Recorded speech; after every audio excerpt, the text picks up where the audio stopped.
Esther Rantzen's daughter, Rebecca Wilcox, has broken her silence on her mum's assisted dying revelations.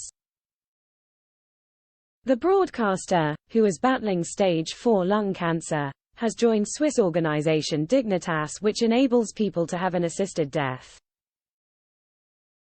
Speaking to BBC Radio 4's The Today podcast, the 83-year-old confessed she's considering flying to Zurich if her next scan shows her condition isn't improving.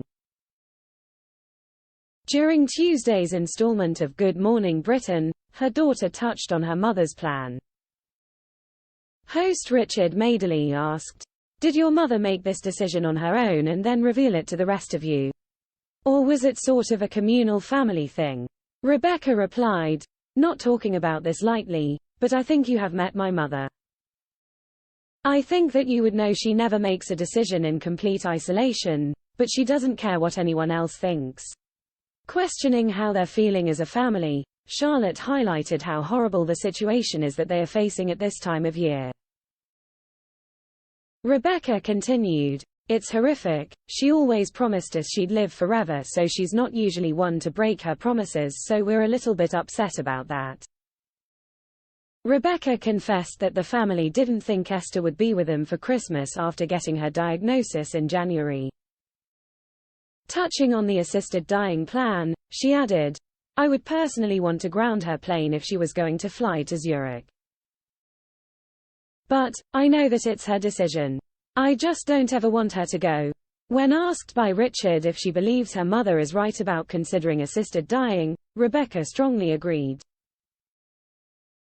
She said, "Absolutely. Absolutely, we're allowed to make decisions about everything in our own lives. We're allowed to make this decision.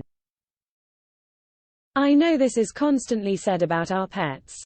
I have a very elderly horse that will have to be put down if something happens to him, and I'll be considered inhuman if I didn't do that. Yet, if Mum is experiencing such dreadful symptoms, and there is no hope, then why shouldn't she be allowed to make that decision?" Currently, assisted dying is banned in England, Wales and Northern Ireland, with a maximum prison sentence of 14 years. Speaking to Nick Robinson and Amal Rajan on the podcast, Esther confessed if she were to go to Zurich, it could cause complications. She said, "It puts my family and friends in a difficult position because they would want to go with me. And that means that the police might prosecute them. So we've got to do something. At the moment, it's not really working, is it?" Good Morning Britain continues weekdays on ITV from 6 a.m.